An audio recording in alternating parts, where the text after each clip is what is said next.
addoliad y bore yma yn Ken, ond Ebenezer yn cyfarfod yn canolfan yr Eglwys Newydd yda ni, ac felly'r bobl ydi Ebenezer ynddo, nid yr adeilad.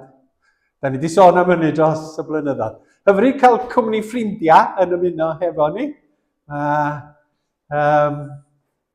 Hyfryd cael Megan hefo ni eto yma. Braf cael Megan wedi dod draw yn y bore. A da ni eisiau llongyfarch un teulu, oherwydd mae yna fy ngi newydd yma bore yma.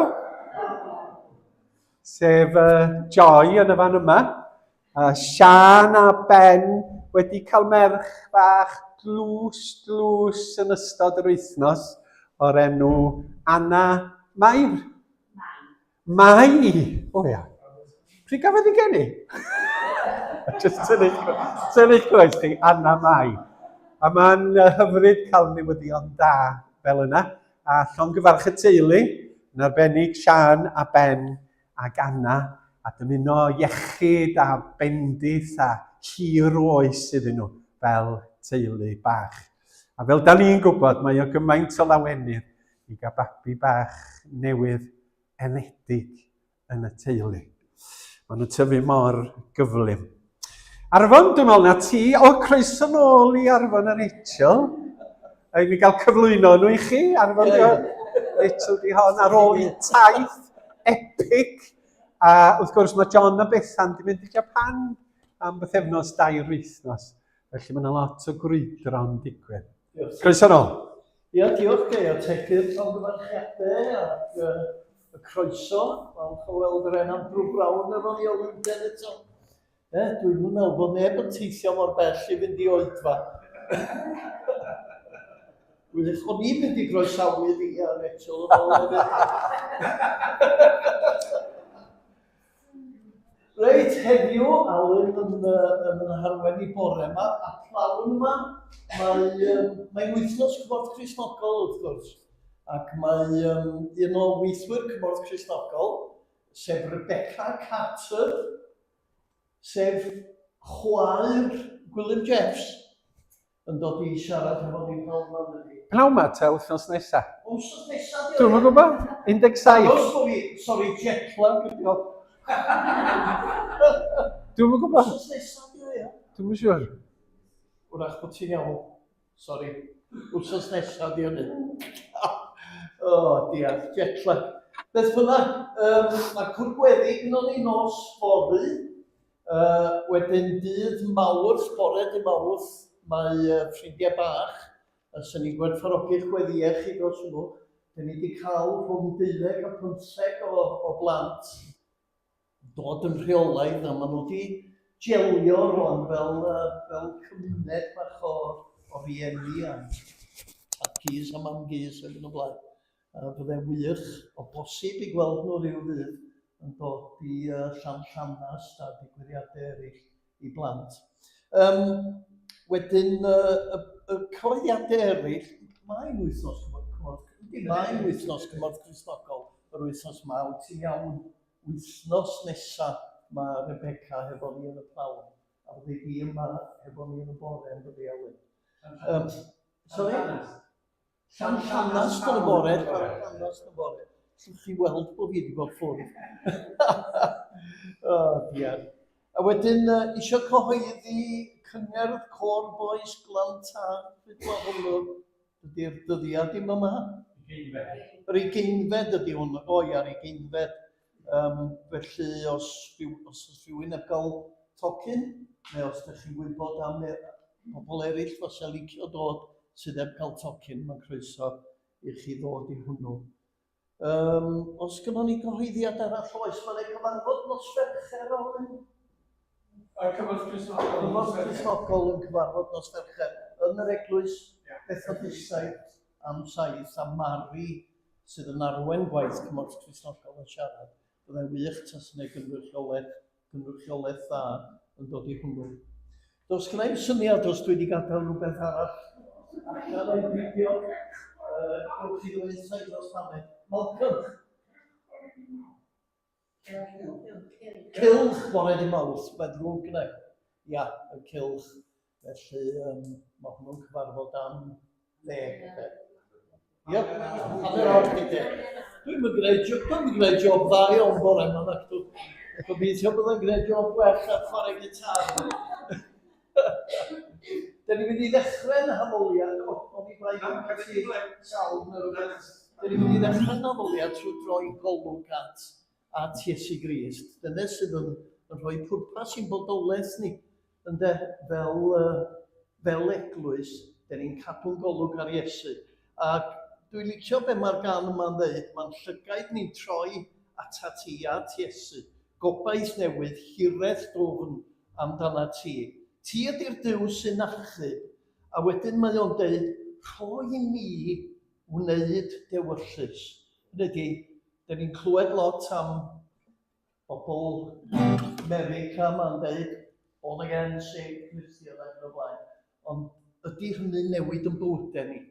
Ydy hynny'n gwneud i ni fod yn bobl sydd yn byw fel mae Iesu Grist am i ni fyw? Dyna'r cwestiwn. Felly, wrach, dwi'n siŵr byddwch chi'n cofio.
Hosanna ni yn hosanna sydd yn codi o wylod yn calon ni, bod ni'n darfolu di mewn ysbryd a gwirionedd Ac byddi di wedyn ar blwyddrwydd ysbryd glân yn dod yn trawsffurfio fi yn y nethu ni, yn y galluogi fi i dy wasanaethu di, i fod yn dystion gwell i Iesu Grist, yma yn ardal yr Eglwys Newydd ac yng Nghaerdydd. Dyn ni'n cyflwyno'n hoedfaint i felly, yn enw ac yn hyddiant yn gwanedwr. Amen. Amen. Amen. Da ni falch o gael y cwmni Seren hefyd, oedd Seren i wedi bod yn dda wythnos dwytha. A mi driliodd hi noson yn yr ysbyty. Falch bod chdi'n gwella, Seren. A diolch am ddod i helpu efo'r technoleg bore yma. O Gwlana, da ni'n mynd i'ch hel chydig o wlan. Jyst tynnu'ch sylw chi at beth sydd ar y sleid nesaf, bod yr wythnos nesaf yn cychwyn heddiw yn wythnos cymorth Cristnogol. A nos Fercher mae yna oedfa cymorth Cristnogol Cyngor Eglwysi Cymraeg Caerdydd, 7 o'r gloch yn capel y Methodistiaid. A Ebenezer sydd yn, neu ddefnyddio'r gair, curadu. Maen nhw'n defnyddio'r gair yma rwan, dydyn, efo gigs cerddorol. Ebenezer sydd yn curadu yr oedfa. A mi fydda ni'n cael y fraint o gael prif weithredwr cymorth Cristnogol, Mari McNeill, ond mae wedi gofyn i mi, a dwi ddim yn cofio beth i ddefnyddio enw priodasol Africanaidd o hyn ymlaen. Felly dwi'n ymddiheuro i Mari na enw gwirfoddol sydd ar y daflen. Cyfle i rannu neges cymorth Cristnogol ac i feddwl am yn cyfrifoldeb tuag at y tlodion, meddwl am gyfrannu oherwydd da ni am wneud gwahaniaeth yn y byd yma. Mae yna gymaint o angen, gymaint o anghyfiawnder, gymaint o dlodi ar rhyfel yn y byd. A mae yna alwad arna ni fel Cristnogion i wneud y gwahaniaeth fel halen y ddeiar. Sul nesaf yn y prynhawn, mi fydd Mari Elliot, di? Rebecca Elliot. Carter. Da ni'n anobeithiol y fenw o'r yma. Mari, mi fydd rhywun yn dod i gynrychioli cymorth Cristnogol pnawn dydd Sul, mi fydd namlenni ar gael. Felly, os oes ganddoch chi arian man, dywch dydd Sul nesaf, mwyn i ni allu cyfrannu, neu roi amlenni allan Sul nesaf yn y ddwy oedfa. A mae cymorth Cristnogol wedi cynhyrchu fideo, a nawn ni wylio y fideo rwan. There's not enough place. There's never enough place in the road.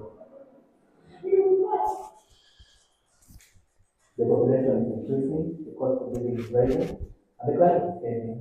And as a result, we have come to find work, to find food, not to educate their children.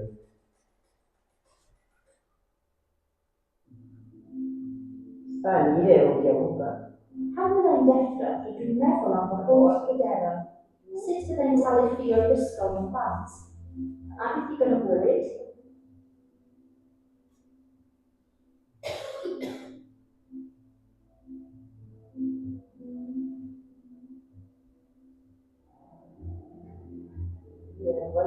Pan oedd y mŵr yn byw, roedd gen i llai o ffrinodebau. Fel talu rent, talu ffi o'r ysgol, talu'r ysbyty. Ond erbyn hyn, fi sy'n gyfrifol ar y bopeth. Mae'n anodd, ond rydyn ni'n ymddiried yn neu. Yet the world faces so many challenges that include food insecurity and limited access to basic services such as healthcare and also clean water and limited access to land.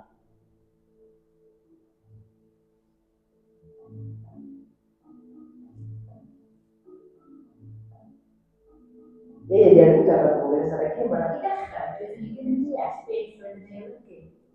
Roeddwn i'n meddwl, ble gall rhywun ffermio yn o'n anolygu? Drwy'r dosbarthiadau, fe wnes i ddarganfod y gallwn i ffermio yma, reit wrth fy nhraed. Dysgais eich bod i gallu ffermio, lle rydych chi'n byw, yma yn ei rwydwr, hyd yn oed os nad ydych chi'n dir. Mae ffermio wedi newid yn mywyd. Rydw i'n falch o bwyta'r hyn rydw i wedi ei gyfeirio. Rydw i'n gwybod sut i dyfu bwyd her y gynhadau. Mae hynny'n hyfyd i'n hapus. Our work focuses on one life-changing goal: to help families grow their own nutritious organic vegetables to eat and to sell, and take advantage of the tiny spaces available in the informal sectors. In partnership with Christian Aid, we're able to provide critical support to the community last year. We start with the basics, training them on making organic compost, making seedbed, and also raising strong seedlings. We train them on various urban farming techniques, multi-story gardens, vertical sacks, corn gardens, sack gardens, and hydroponics. This method means that no matter how small the space is, families can still grow enough food to feed themselves and find surplus to sell. Rydw i'n ddiolchgar oherwydd dysgodd ni cynhyrchu ni sut i enllawian. Yn nawr, rydw i'n mynd i'r farchnad ac yn masnachu. Dyma sut rydw i'n ennill fy mywoliaeth. We know the story of the mustard seed from Luke's Gospel, a very small seed that grew into a very big tree that everyone looked up at. My work focuses on ensuring that I help people understand that the mustard seed can grow into a very big tree that can support generations of people for many, many years. Nawr gallu cynllunio'n waith, a phrynu'r pethau sydd ei angen arno, oherwydd rydw i'n gwybodoli bydd yr arian yn dod eto, oherwydd mae'r tysiau'n dal i dyfu. In Kenya and in UK, our small actions can grow beyond what we thought possible. Get involved this Christian Aid Week with every donation. We can make a difference together.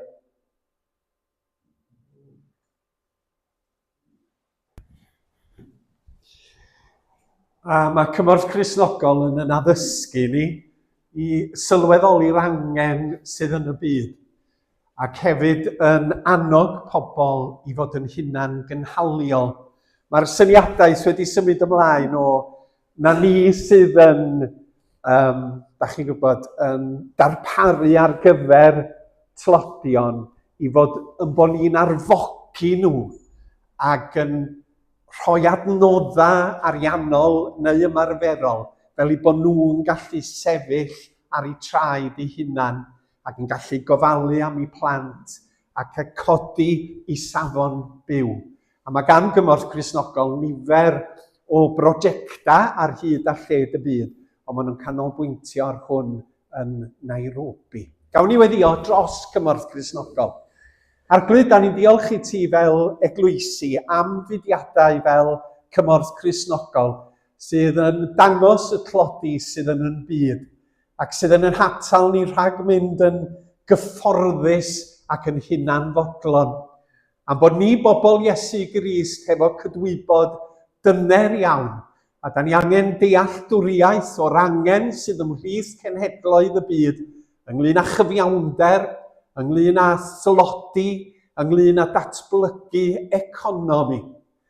Ac fe weddiwn am dyfendith di ar wythnos cymorth Cristnogol y bydd llawer o bobl yn dysgu mwy am yr angen sydd o'n cwmpas ni, ac y byddwn ni'n hael hefyd tuag at y mudiad arbennig hwn, fel i bod nhw yn gallu cyflawni i gwaith yn ei tro.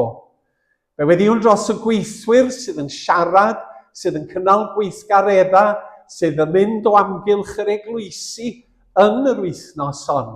Y byddi di yn ei bendithio nhw ac yn ei harfogi nhw ac yn ei galluogi nhw i rannu wybodaeth yn egnïol ac mewn ffordd sydd yn enyn ymateb. Maddam bod ni'n aml yn gallu bod yn hunanol gyda'r adnoddau ar arian sydd ganddo ni gan gadw gormod i ni yn hunan, lle mae'r Iesu yn dysgu ni mor glir i fod yn bobl hael, i fod yn bobl garedig, i fod yn bobl feddylgar, nid yn unig o fewn i'n cenedl ni yn hunan, nid yn unig o fewn cenhedloedd Prydain, ond gyda'n brodyr a'n chwiorydd ar hyd a lled y byd. Bendithia'r gwaith, fel y bod ni'n gallu gweithio fel halen y ddaear a goleini'r byd. Yn enw Iesu Grist. Amen. Amen. Rwan ta, mae yna ddau fyfyrdod y bore yma, fel dwi wedi bod yn gwneud, a rhannu yn sylwadau'n ddwy ran. Da ni'n aros efo Effesiau penod 6, a da ni wedi bod yn sôn am y frwydr yn erbyn drygioni'n do, yn ystod y borea Sul dwytha.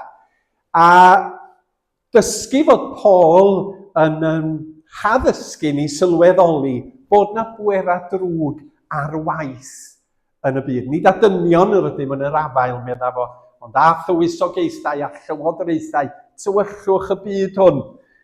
Mae yna bethau drwg ar waith yn cenhedloedd ni ac yng nghalonna pobl.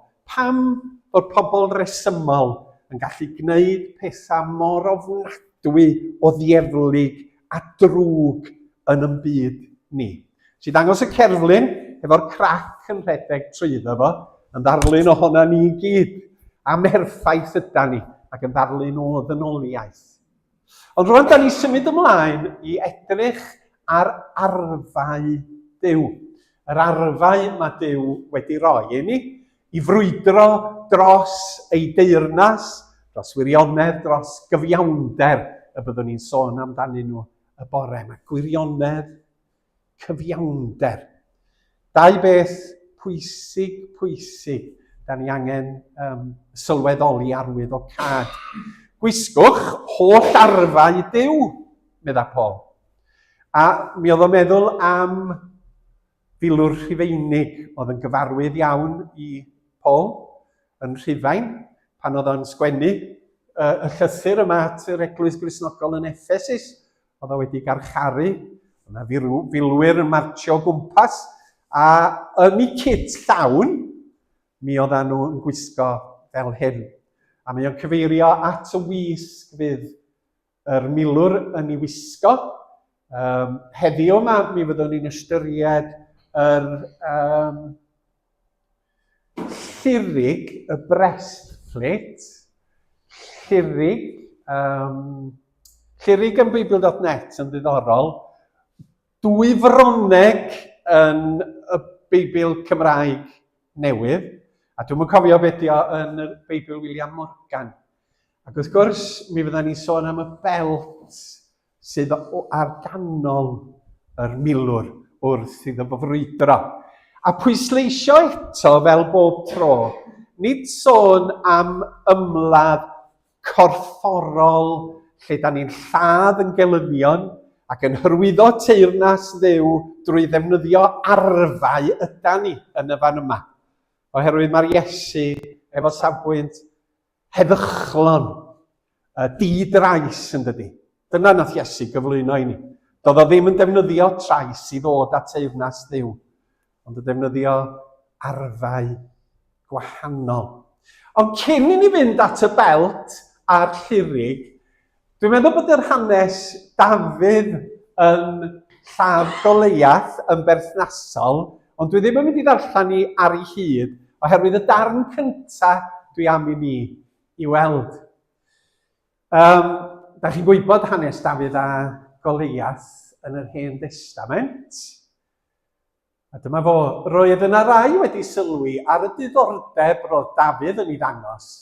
A dyma nhw'n mynd i ddweud wrth Saul, a chafodd Dafydd ei alw ato. Mi oedd Israel yn brwydro yn erbyn y Philistiaid yn y fan yma, ac oedd Dafydd o deulu mawr o feibion, a fo oedd y fenga.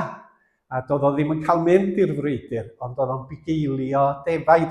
Yna dyma Dafydd yn dweud wrth Saul, y brenin Saul, does dim rhaid i neb i galoni, syr. Dwi barod i ymladd y Philistiaid na. Alli di ddim ymladd yn ei erbyn meddai Saul.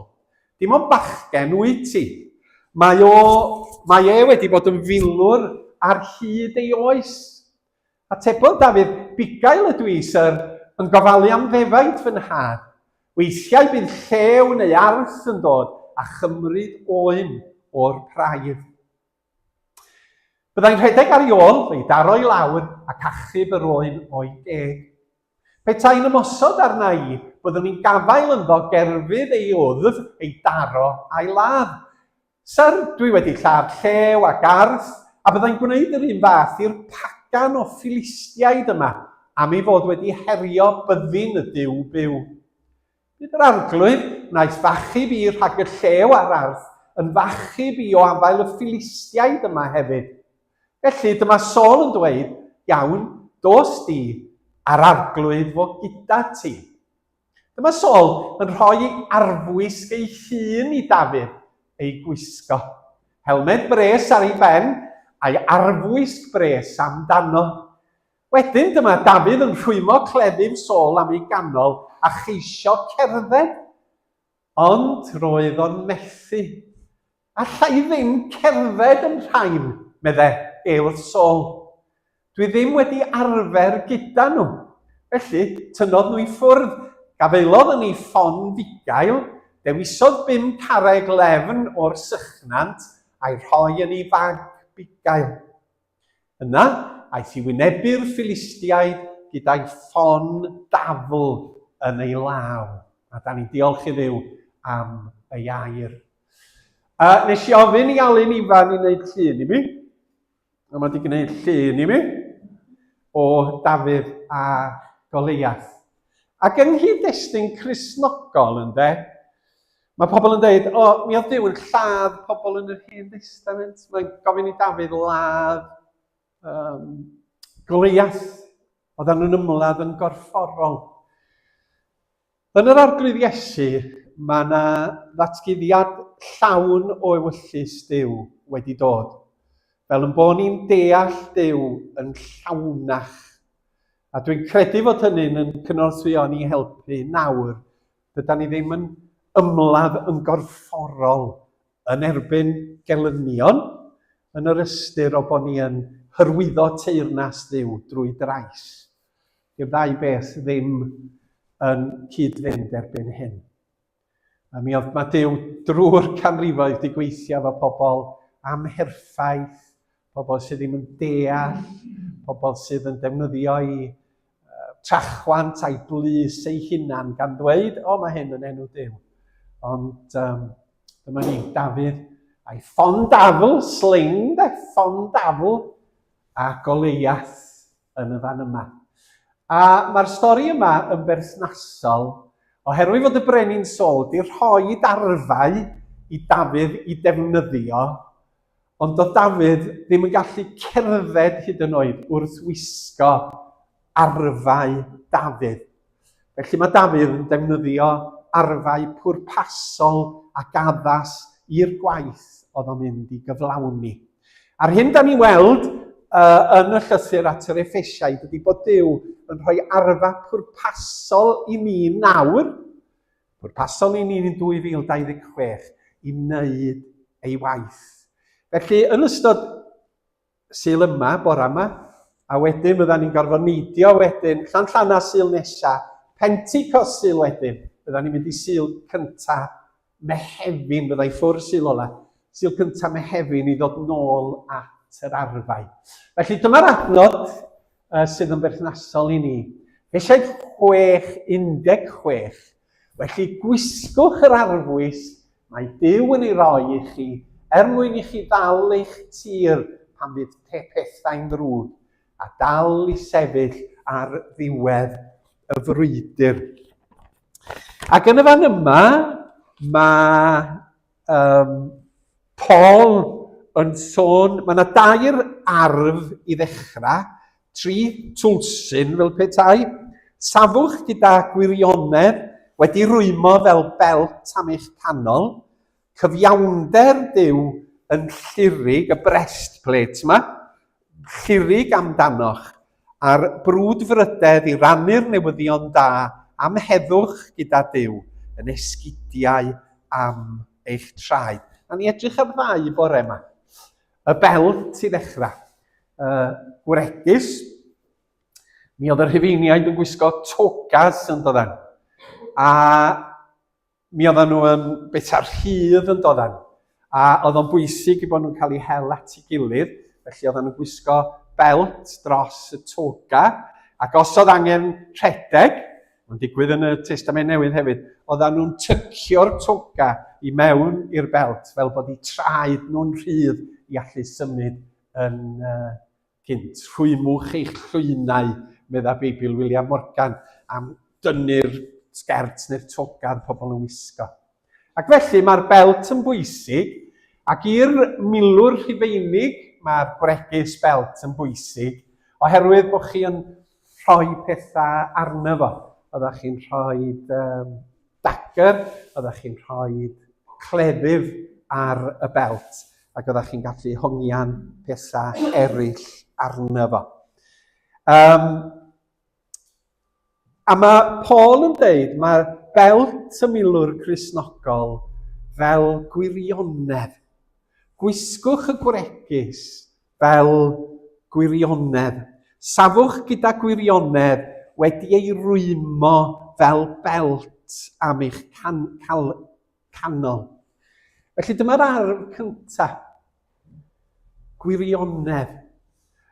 A un o'r pethau sydd yn amlwg yn cymdeithas ni ydy'r busnes yma o fake news.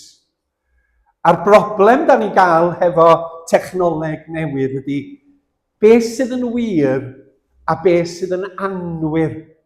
Mae'r AI ma'n cynhyrchu fideos o bobl sydd yn ymddangos yn wir erbyn hyn, ond sydd wedi dyfeisio. Ac felly maen nhw'n gallu cael pobl i ddweud pethau na fysa nhw yn ei dweud.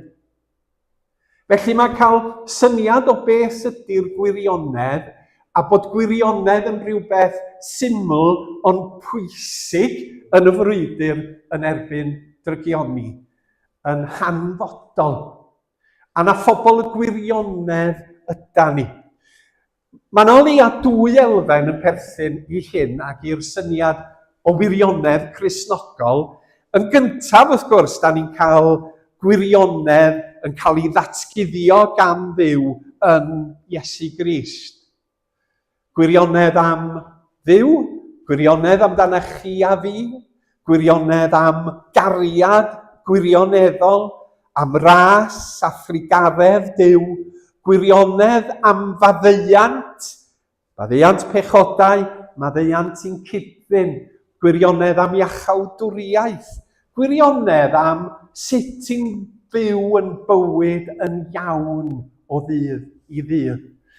Ac fel Cristnogion, da ni'n atebol i Dduw bob amser yn dydan. Ac un o broblemau byd anghrediniol ydy atebolrwydd. Atebolrwydd. I bwy mae gwleidyddion sydd yn cael ei ethol yn atebol yn y diwedd. Ydyn nhw'n cael gwneud beth bynnag maen nhw isio. Ydyn nhw'n cael gwneud elw allan o'r gwleidyddiaeth ar ôl cael ei ethol ganddo ni. Beth ydy gwirionedd, a mae'r etholiad mawr newydd fod yr wythnos dwytha, a da ni'n dyheu un gwleidyddion o bob plaid i fod yn llawn gwirionedd ac yn cyflwyno gwirionedd i ni. Nid twyll, nid celwydd, nid dull o wneud mwy o arian ac ymelwa, ond bod gwirionedd yn cael ei gydnabod fel egwyddor bwysig. Os da ni am greu perthynas iach rhyngo ni a'n gilydd o fewn i'r gymdeithas. Fe ddwedodd Iesu amdano fo ei hun yn dod, a chi'n gwybod yr adnod yn Ioan 14. Fi ydy'r ffordd, atebodd Iesu, yr un gwir, y gwirionedd, a'r bywyd. Does neb yn gallu dod i berthynas gyda Duw, ond trwy fi. Mae fi yw'r ffordd, y gwirionedd a'r bywyd. Felly yn yr Iesu mae yna wirionedd sylfaenol sydd yn dod â ni berthynas gyda Duw, sydd yn y newid ni ac sydd yn gofyn am wirionedd yn bywyd ni. A dyna'r ail beth yn y gwirionedd Cristnogol. Mae gwirionedd fel belt yn golygu bod yna wirionedd yng nghalon y Cristion. Dyda ni ddim yn bobl dwyllodrus, dyda ni ddim yn bobl gelwyddog, dyda ni ddim yn bobl sydd yn deud un peth ac yn gwneud pethau eraill. Mae Colosiaid 3 yn dweud fel hyn, mae Duw wedi'ch dewis chi ddo'i hun ac wedi'ch caru chi'n fawr. Sgynnau hon i fyny gyda? Oes, gyda'r ddwy i fyny. Ac wedi'ch caru chi'n fawr. Felly dangoswch eithau dosturi at bobl eraill, a bod yn garedig ac yn ostenedig ac yn addfwyn ac yn amynefgar. A mae'n siliedig ar y gwirionedd yn Iesu Grist. A da ni'n atebol i Dduw. Pam ddylwn ni gadw at wirionedd? Os dwi'n gallu gwneud mwy o arian ac elw allan o gelwydd, oherwydd dwi'n atebol i Dduw. Dwi'n atebol i Dduw sut dwi'n ymddwyn, sut dwi'n gweithredu, sut dwi'n caru, sut dwi'n trin yn heulu, sut dwi'n trin yng nghymdogion, sut da ni'n trin estroniaid yn ei plith. Dwi'n atebol gynta, nid i chi, nid i'n heulu, ond i Dduw. Ac felly, da ni'n gorfod gosod yn bywyda ger bron Duw yng ngoleuni'r arglwydd Iesu a meddwl, os na wirionedd yn wregus am fy nghanol, a mae'n bwysig yn dydy, yr egwyddor yma o wirionedd. Mae angen gwirionedd yn cymdeithas, yng Nghenedl y Cymru, yn gwleidyddiaeth, yn cyfrynga, a mae'n frwydr fawr erbyn hyn i sefyll dros wirionedd. Pan nath y crynwyr, Quakers, ymddangos am y tro cyntaf, mi oedden nhw'n enwog iawn am fod yn bobl ddibynadwy. A mi oedden nhw'n cael ei galw'n grynwyr Quakers, oherwydd wrth addoli, oedden nhw'n crynu. Nid oherwydd bod nhw'n oer, ond oherwydd bod nhw'n cyffroi wrth addoli. A mi oedden nhw, lot ohonyn nhw'n ddynion busnes ac yn ferched busnes. A mi oedd pobl yn mynd ati nhw, ddaru nhw gychwyn yng nghyfnod y Piwritaniaid. A dyma nhw'n magu meithrin enw da oherwydd i bod nhw'n eirwyr y myd busnes. Wrth werthu, wrth brynu, mi oedden nhw yn onest, ac oherwydd i bod nhw'n sefyll dros yr egwyddorion hynny, mi oedden nhw'n llwyddiannus fel pobl busnes. Wel, edrychwch ar Quaker Oats, de. Maen nhw'n dal i fynd, i bwydo ni nhw bore, a bob math o bethau wedi cael ei sefydlu gan y crynwyr. A mae hwnna'n esiampl i ni. Safwch dros wirionedd, a peidiwch a cael eich temtio i lithro, i fod yn gelwyddor ac yn anonest. A dyna'r bregus. Na ni orffan yma am y tro, a na ni weddio. Rwan ta, os yna rhywbeth arbennig da chi am weddio dros dyfo bore yma? Beth ar eich meddylia chi? Senedd newydd. Yn atebol i Dduw, maen nhw'n atebol i ni sydd wedi hethol nhw hefyd.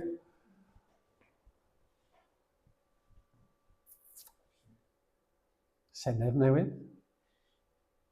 Unrhyw beth arall ar eich meddylia chi?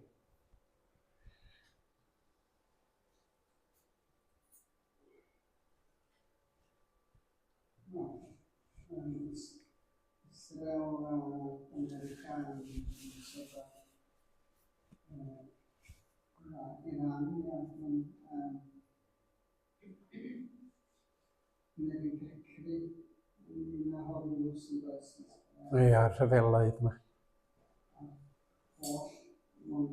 Ia.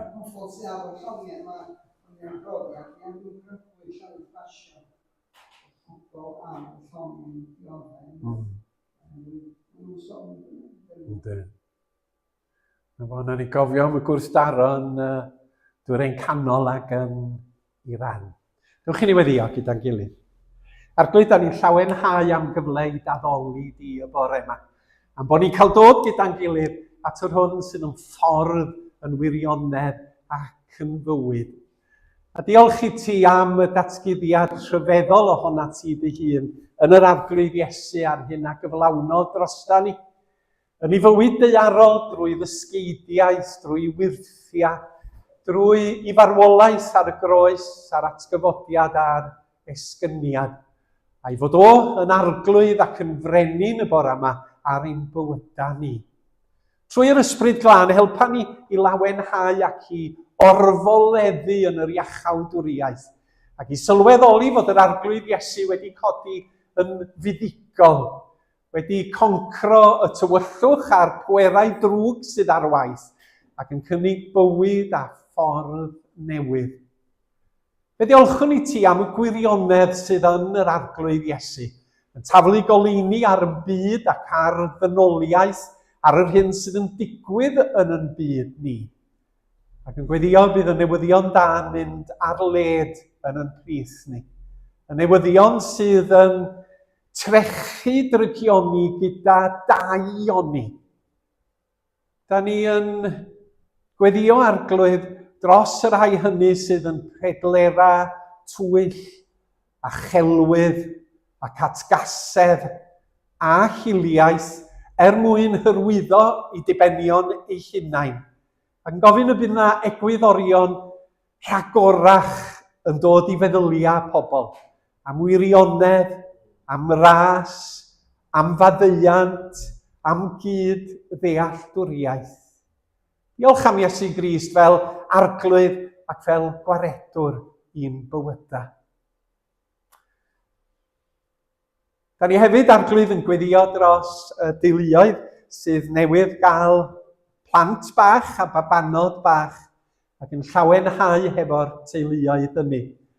Da ni gweddio dros y deulu Joy, Sian a Ben a Anna, yn gofyn y byddi di'n rhoi iechyd a diogelwch iddyn nhw yn ystod y misoedd a'r blynyddoedd sydd yn dod, ac byddan nhw'n dod i brofi dy gariad rhyfeddol di.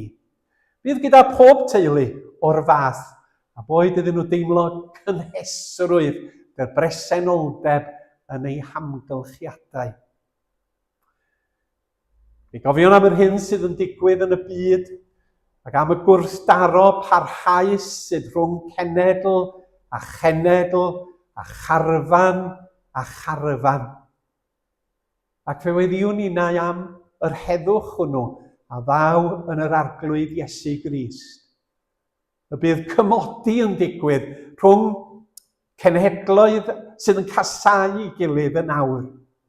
Y bydd rhyfel garwyr yn sylweddoli nad ydy'r rhyfel yn gwneud unrhyw fydd yn y diwedd, ond i fod o'n dinistrio ac yn creu rhagor o wrthdaro a'r rhagor o gasineb.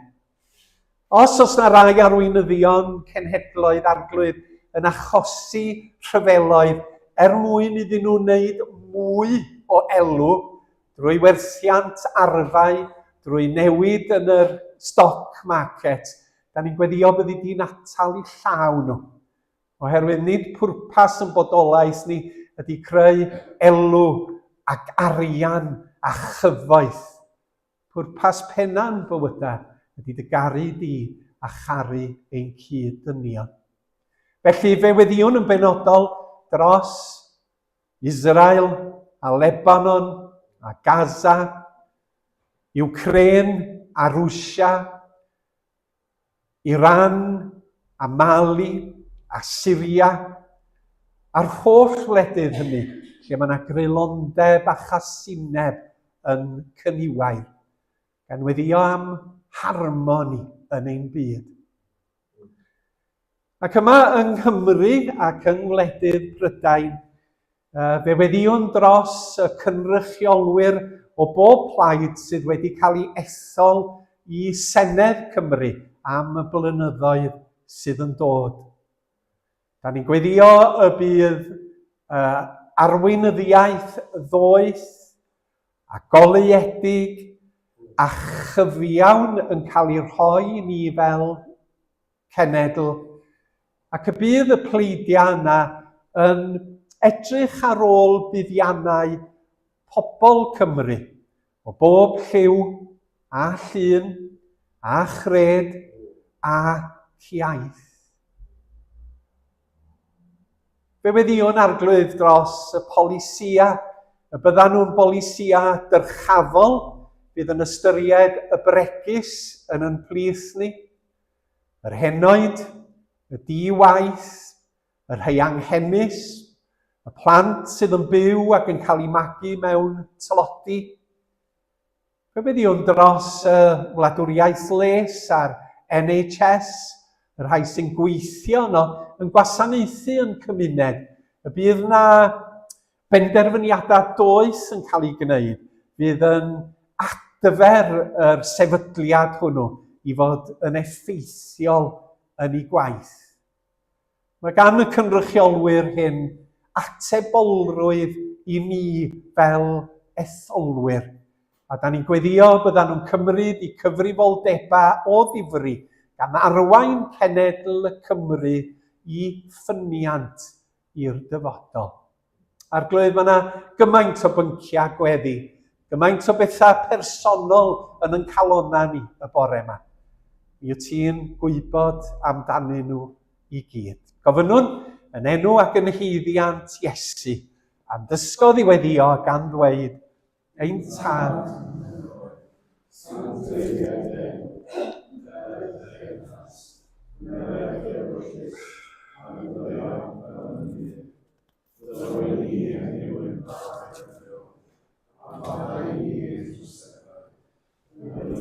Wedi ma.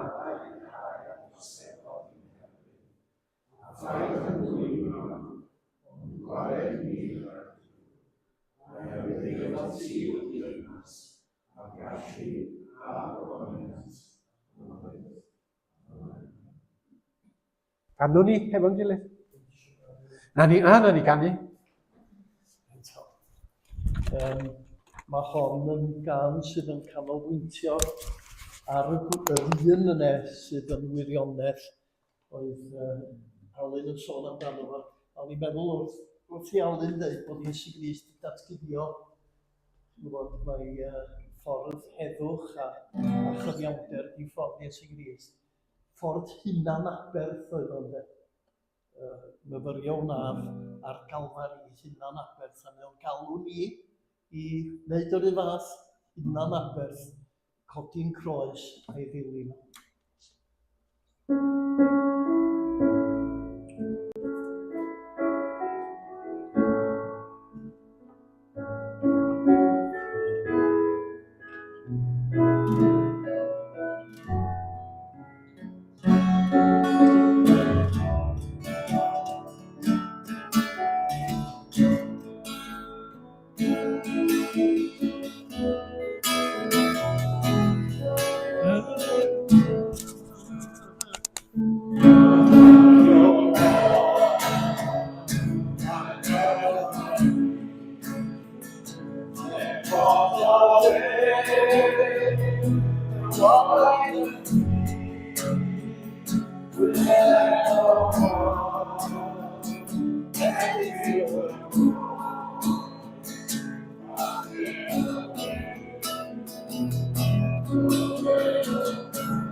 Rwan, mae'r pwt bach yma i gloi cyn i ni ganu yr emyn ola yn mynd at yr ail arf sydd yn wisg y milwr Cristnogol.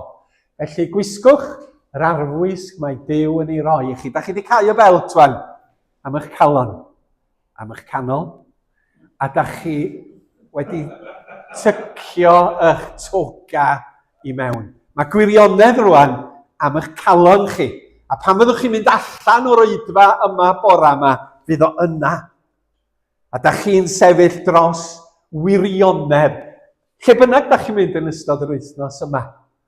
Ac oherwydd bod chi'n gwneud hynny, da chi'n dod â daioni a goleini. Ond dim un ardd sy'n yna. Gyda ni nifer i fynd trwyddyn nhw yn ystod. A da ni rwan yn gwisgo llirig. Dwi'n meddwl bod llirig yn chain mail, dyri. Di cael ei wneud allan y gadwyna yma llirig. Oedd yr hen dywysogion yng Nghymru yn ei gwisgo. Da chi bod, llirig oedd yn amddiffyn o y gwddw i lawr at eich clunia. Felly oedd hwn yn mynd o dan y belt hefyd yn dweud. Breastplate. Os yna air arall amdano fo? Siwr bod yna, does? Ac felly mae'n amddiffyn rhannau pwysig o'r corff. Eich calon, eich ysgyfaint, eich iau, ac yn eich amddiffyn chi rhag yn yr hen ddyddiau yr arfau oedd ganddyn nhw, wrth gwrs. Dagr, cleddyf dau finiog yr Rhufeiniaid, ond oedd gennych chi darian hefyd, wrth gwrs. Ond mi oedd o yn helpu chi rhag cael man anafiadau yn y frwydr. Ac hefyd yr gwaywffon hefyd oedd yn cael ei ddefnyddio. Felly mi oedd y llirig, yr breastplate yn eich amddiffyn chi, amddiffyn eich calon chi. Ac yn fama mae Paul yn cymharu yr llirig, yr ddwy froneg i gyfiawnder. Os gynnau yr adnod ti dweud, dwi wedi anghofio? Na, os gynnau ddim yr adnod. Lle mae o, mae'n mynd nôl ati hi. Mae o'n deud yn fama, safwch gyda gwirionedd wedi rwymo fel belt am eich canol, cyfiawnder Duw fel llirig am danoch. Rhodd Duw ydy cyfiawnder yn sylfaenol. Mae Paul yn dweud yn ail Corinthiaid fel hyn, wnaeth Iesu ddim pechu, ond dyma Duw yn ei wneud ein offrwm dros bechod ar ein rhan ni, Da ni'n gallu byw mewn perthynas iawn gyda Duw drwy'n perthynas gyda ge. Yn y Beibl Cymraeg Newydd, y cyfeithiad ydy, ni wybu Crist beth oedd pechu, ond gwnaeth Duw ef yn un a phechod drosom ni, mwyn i ni fod ynddo ef yn un a chyfiawnder Duw. Ac felly, yn y fan cyntaf, da ni'n cael cyfiawnder, righteousness, drwy'r arglwydd Iesu Grist. Nath o fyw bywyd perffaith ar yn rhan ni. Felly, bod ni'n syrthio ac yn methu ac yn amherffaith, da ni'n cael gwisgo cyfiawnder yr arglwydd Iesu Grist, fel cyfiawnder i ni yn hunan. A da ni'n sefyll ger bron Duw hefo'r cyfiawnder hwnnw.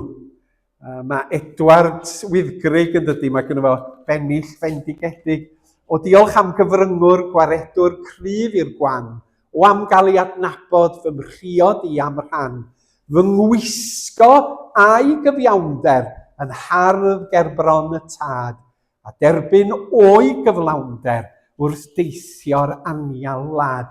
Felly pan mae Duw yn edrych arna ni drwy'r arglwydd Iesu, mae'n gweld cyfiawnder. Da ni'n dderbyniol. Ond mae'n ochr arall iddo fo hefyd. Os ydy'r arglwydd yn gyfiawn ac wedi byw yn gyfiawn, be amdana ni? Yda ni'n gyfiawn? Yda ni'n byw bywydau cyfiawn o ddydd i ddydd, yn gweithredu cyfiawnder.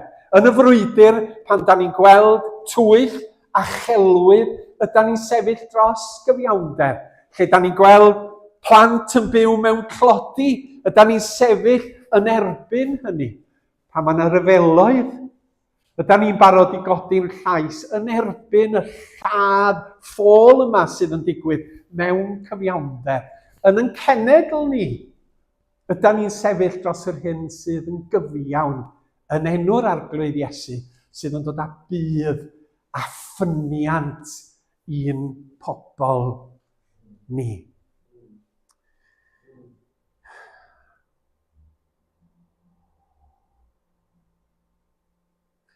Y llirig, da chi di wisgo fo bore yma? Llirig cyfiawnder. Chi'n sefyll yn dal? Da chi di gwisgo'r belt? Gwirionedd?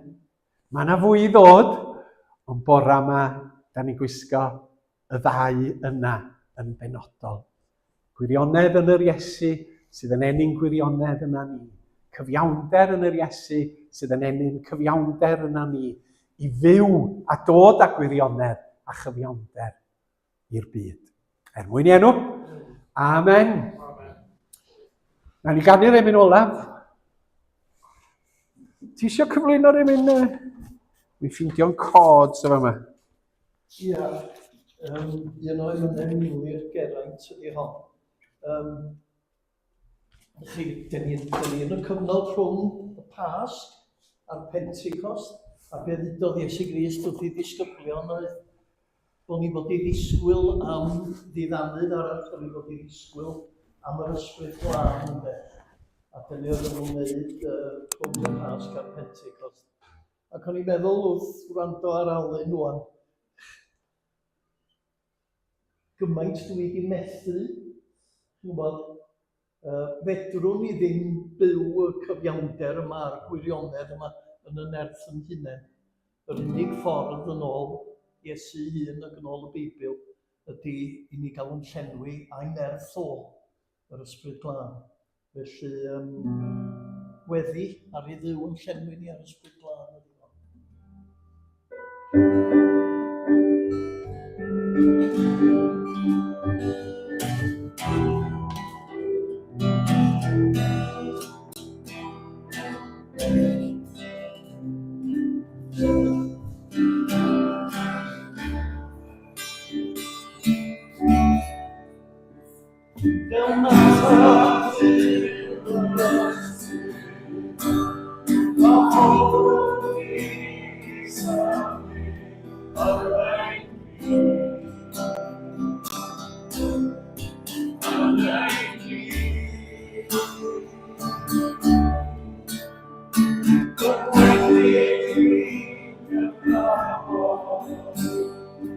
Amen.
Diolch yn fawr i chi i gyd am eich cwmni ac am gyfle i addoli hefo chi. Ac diolch i bawb sydd wedi bod yn rhan o gynnal yr oedfa. Mae yna baned ar y diwedd a croeso i chi aros i gymdeithasu.